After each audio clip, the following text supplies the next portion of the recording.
Christine is directed by John Carpenter. This is a horror thriller movie. Christine stars Keith Gordon as Arnie Cunningham, John Stockwell as Dennis Gilder, Alexander Paul as Lee Cabot, and Harry Dean Stanton as Detective Rudy Junkins. This movie is rated R for sex, violence, gore, profanity, alcohol, drugs, and smoking, as well as frightening and intense scenes. This is not a movie for young children or teenagers. I would say probably 19 years of age and older, but no one below that. The movie has a runtime of 1 hour and 50 minutes. The movie was released in theaters in the United States on Friday, December 9th, 1983. A young boy named Arnie Cunningham, who wears glasses and is kind of a nerdy kid who is a senior at his local high school, buys a beat up car, a 1958 Plymouth Fury, a two-door hardtop coupe from a rough-looking guy for $250. Arnie's friend Dennis tries to talk him out of it, but Arnie insists. Little do they know that the car has a very spooky and checkered history. Arnie fixes up the car, and as time goes on, Arnie begins to change. After he fixes up the car, it slowly possesses him and turns him into something or someone his friends become afraid of. Dennis and Arnie's girlfriend Lee take it upon themselves to destroy the car once and for all and free Arnold from possession. That is the summary synopsis. Here are my negatives.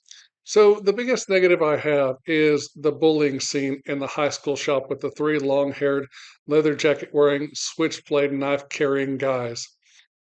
The reason I hate this scene is because I hate bullies, and it always brings back memories for me being bullied by thugs in elementary, middle, and high school for me. And I hate what they did to especially Arnie, but they also beat up on Dennis as well.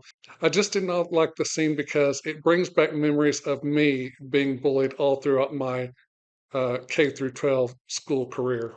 Another negative of the movie I have is when the character of Arnie, after the car has already possessed him, he turns violent, and at one point he gets so mad and angry he grabs Lee by the neck, and his mood just turns into someone ready to kill. But thank goodness he doesn't kill Lee, but he comes damn close to it. I have a hard time seeing violence against women and especially against children, even in movies. And I sure as heck don't want to see it in real life, but even in movies and television shows, it's hard. My third negative of the film is why exactly is the car possessed, or does it have some kind of entity or evil spirit haunting it? I know it is left up to the audience's imagination, but still, I mean, for me, I guess I need something concrete for, my brain. Who or what is possessing this car and why don't we see it or know anything about it? Did the filmmakers or Stephen King even know when writing the novel that what it was, or did they just throw something together? I mean, it just kind of pisses me off that we don't know. And my final negative for this movie is the music. It had some songs performed by artists in the movie.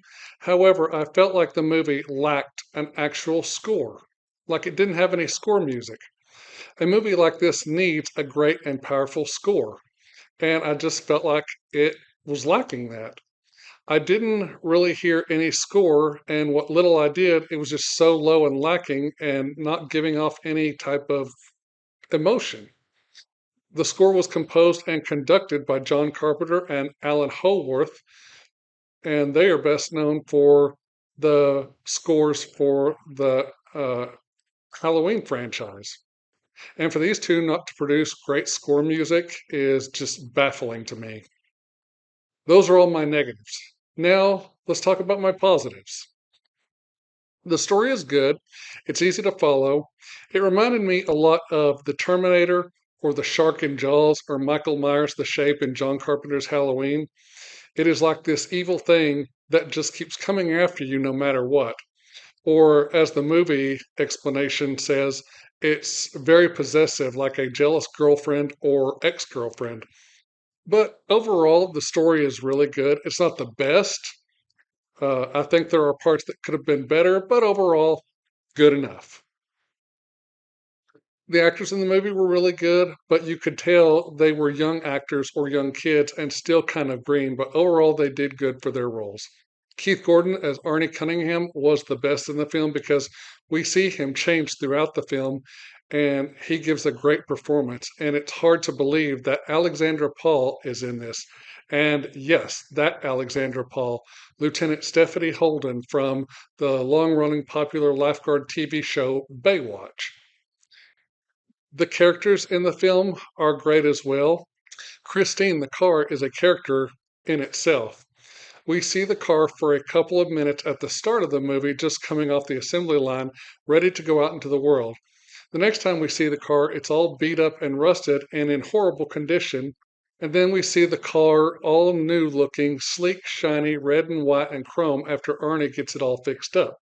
The car goes through multiple stages from new and shiny after being rebuilt by Arnie to completely destroyed by those shop bullies to completely engulfed in fire and flames to completely charred up and then back new looking to finally crushed, smashed, and destroyed forever. So, yeah, the car is a major character, if not the prominent character in the story. Arnie Cunningham is also a great character who goes through changes himself, just like the car, from this nerdy glasses wearing high school kid to this greaser, slicked back, black hair looking guy to a nice clothes wearing, completely evil person who almost kills Lay. So he goes through quite a few changes and through quite the character arc, which is good character development in my eyes. And the character was good, and the actor who played him did a really good job as well. Dennis Gilder is just kind of your regular high school dude, a nice guy, a good looking guy, a jock, the captain of the football team, and also the star quarterback. He goes through his own arc as well. He is all what I described until he gets seriously injured after being tackled in the end zone after a touchdown because he got distracted by Arnie, the new car, and Arnie standing in front of the car kissing Lee. He is badly injured and hospitalized for a while. He came close to being paralyzed, but thankfully avoided that catastrophe. He and Lee end up freeing Arnie and destroying the car.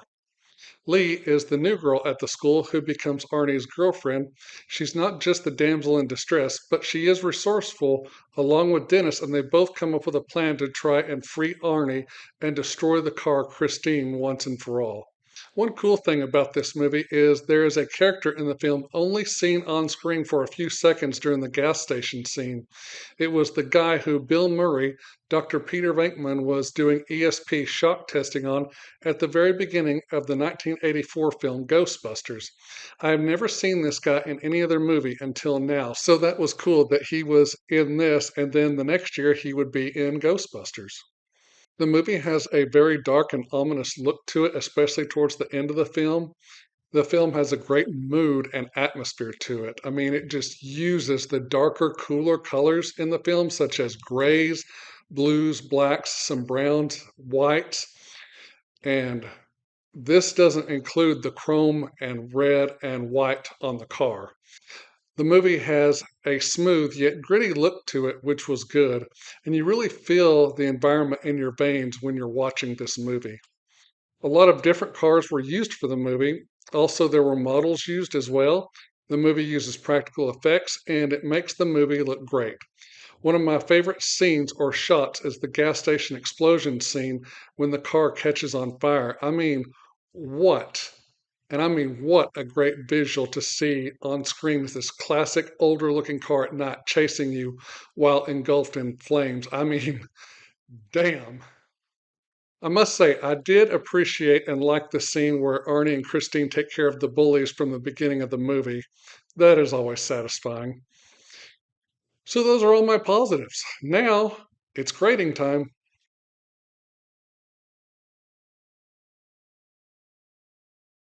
I'm going to give this dark vehicular horror movie a D. Here are my final thoughts. I thought the movie was good. Not great, just good. But something about it I just I didn't like. If I had to guess, it was the negatives I talked about earlier. John Carpenter is a great director and storyteller, but this is not one of his best films. I don't understand how most of Stephen King's books are good, but when it comes to turning his stories into movies, a lot of them turn out to be pure crap. Not all of them, but a good majority of them. This one is not crap, but it's definitely not an Oscar winning masterpiece up for Best Picture either. Will I be adding this movie to my collection? That's going to be a hard no for me. I might do a commentary on this movie one day, but that will probably be the last time I ever watch the film. Okay, that's it for this video. Thank you all so much for watching. I'm going to say good night. God bless. I love all of you, and I will see you all in the next video. Bye bye.